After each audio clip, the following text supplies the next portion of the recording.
Jemaat yang terkasih, pada ibadah Minggu Paskah yang ke-7 kali ini, di Minggu 24 Mei 2020, kita akan merenungkan tema ibadah nafas hidup.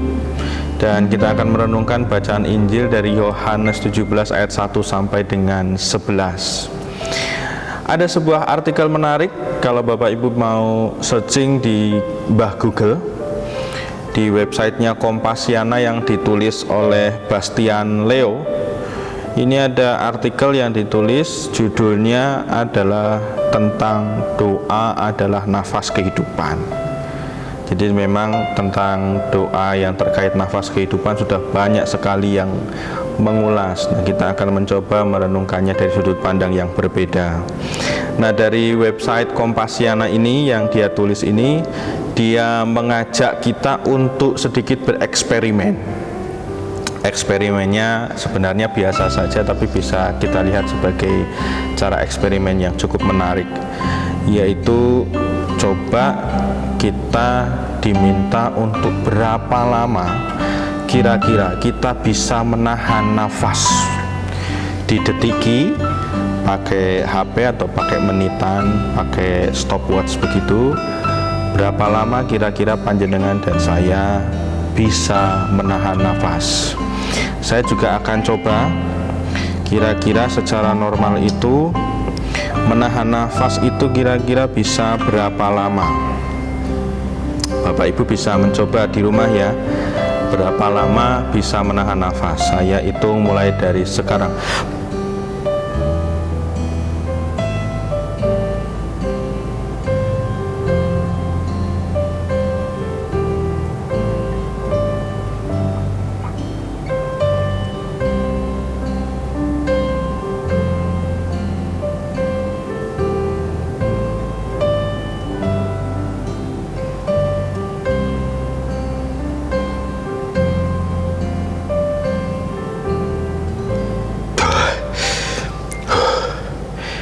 Berapa detik Bapak Ibu bisa menahan nafas?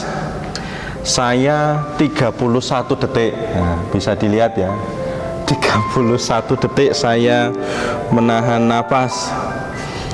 Nah, ada yang mungkin kurang dari 30 detik, ada yang lebih.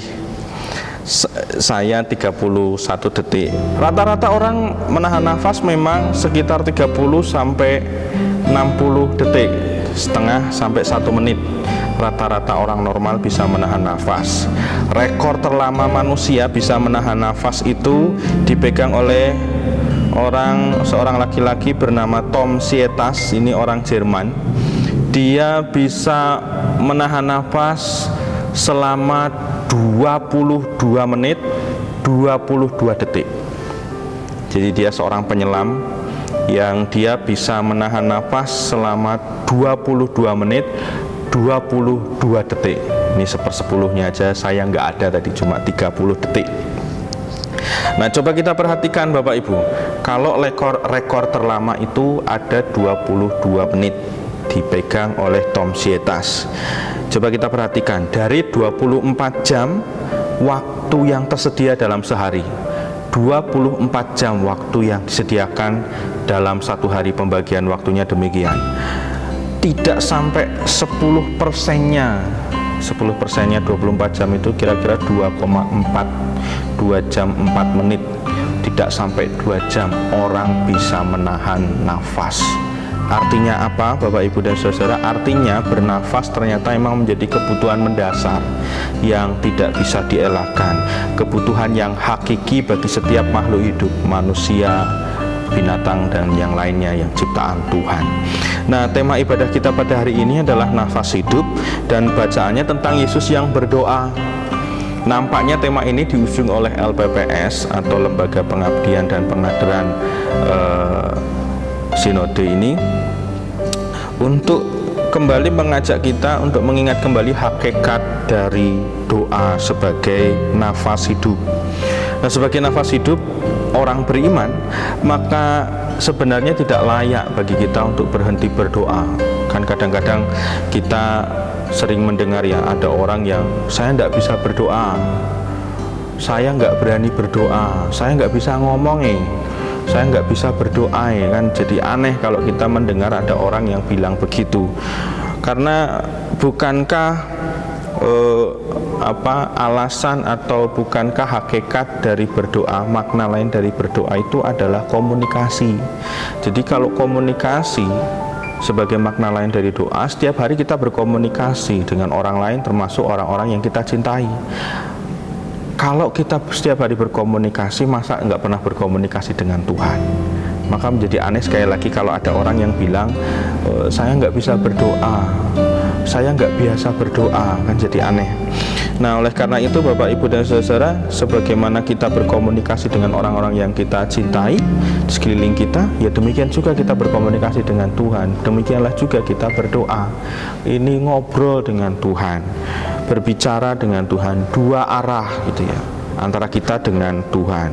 Tapi barangkali prakteknya mungkin muncul pertanyaan. Prakteknya kan kalau kita berdoa itu kayak kita ngomong sendiri toh. Kita nggak mendengar suara Tuhan kayak apa. Toh kalau misalnya jebul tenanan, beneran kita mendengar suara Tuhan, ya mungkin juga ngeri sendiri. Tapi prakteknya kita kalau berdoa itu kan kayak monolog. Tidak ada respon dari Tuhan secara langsung, secara harfiah. Nah, bagaimana kita tahu jawaban dan respon Tuhan dari doa kita? Nah, barangkali muncul pertanyaan demikian. Maka ada satu hal penting yang harus kita perhatikan dalam bacaan kita, khususnya Yohanes 17 ayat 1 sampai dengan 11. Perhatikan ayat yang ketiga Bapak Ibu dan Saudara. Ayat yang ketiga ini terkait bagaimana kita mengenal Allah. Ayat yang ketiga terkait bagaimana kita mengenal Allah. Ini menjadi satu hal yang harus diperhatikan. Pengenalan akan Allah akan terwujud jika kita membangun komunikasi yang benar, komunikasi yang baik dengan Tuhan. Kita bisa mengenal orang lain karena kita membangun komunikasi yang baik dengan orang lain. Kita tahu karakternya karena kita membangun komunikasi yang baik dengan karakter orang tersebut. Dengan orang tersebut kita ngobrol. Nah, lalu bagaimana kita berkomunikasi dua arah dengan Allah? Mungkin juga muncul pertanyaan demikian. Bagaimana agar tidak hanya curhatan dan keinginan kita saja yang terucapkan, tapi kita bisa memahami apa sebenarnya yang dikehendaki Tuhan. Nah, salah satu caranya adalah Bapak Ibu dan Saudara, melalui kesaksian Alkitab kita bisa mencoba memahami apa yang dikehendaki Tuhan. Melalui kesaksian Alkitab yang menceritakan tentang Tuhan Yesus, karya dan pelayanannya, dan firman-Nya, perintahnya, ini bisa sedikit banyak kita mencoba mengenal Allah dengan lebih utuh, lebih baik dari sebelumnya. Ini cara kita, bagaimana kita tahu kehendak Allah selain kita berdoa yang kayaknya kayak orang gemermeng ngomong sendiri. Nah, tidak cukup dengan membacanya juga, tetapi juga bagaimana kita melakukan firman Tuhan yang disaksikan dalam Alkitab. Ini menjadi hakikat dari doa sebagai nafas hidup. Jadi ketika kita justru melakukan firman Tuhan, di situ kita mengenal Allah. Oh, begini toh ternyata maksudnya. Oh, begini toh ternyata rasanya. Di situ kita mengenal Allah. Nah, pengenalan lebih utuh ini membantu kita untuk berdoa lebih bijaksana, tidak hanya soal meminta. Pengenalan lebih utuh membantu kita untuk berkomunikasi lebih bijaksana, yang tidak hanya soal bagaimana kebutuhan kita tercukupi. Nah, pengenalan lebih utuh ini juga membantu kita lebih jauh sampai pada kesadaran betapa kita tanpa Tuhan bukanlah siapa-siapa, dan betapa kita tanpa Tuhan tidak bisa apa-apa. Ini hakikat dari doa sebagai nafas hidup orang beriman. Tanpa Tuhan kita tidak bisa apa-apa. Makanya kita membangun komunikasi. Nah, sayang sekali jika ketika kita menghayati doa sebagai nafas hidup orang beriman, isinya hanya meminta dan meminta tanpa kita mau mengenal Tuhan, mengenal siapa yang memberi. Maka jangan heran kalau ketika kita berdoa itu Mungkin kita merasa Tuhan tidak menjawab, Tuhan tidak mengabulkan, Tuhan tidak memperbolehkan apa yang saya minta. Bisa jadi jangan-jangan karena panjenengan dan saya tidak berusaha untuk mengenal kehendak Tuhan, apa maunya Tuhan. Oleh karena itu, ini gambarannya kayak ada anak kecil yang meminta kepada orang tuanya tanpa mau tahu orang tuanya itu maunya apa terhadap si anak ini. Bisa dibayangkan kalau kita jadi orang tuanya kayak apa kita jengkelnya kan. Nah, oleh karena itu Bapak Ibu dan Saudara, dalam rangka menghayati doa sebagai nafas hidup, mari kita mengenal Allah lebih dekat dengan melakukan firman Tuhan di setiap hari kita. Berdoa sebagai sarana kita berkomunikasi dan mengenal Allah lebih dekat. Selamat merayakan Minggu Paskah yang ke-7. Tuhan Yesus memberkati. Amin.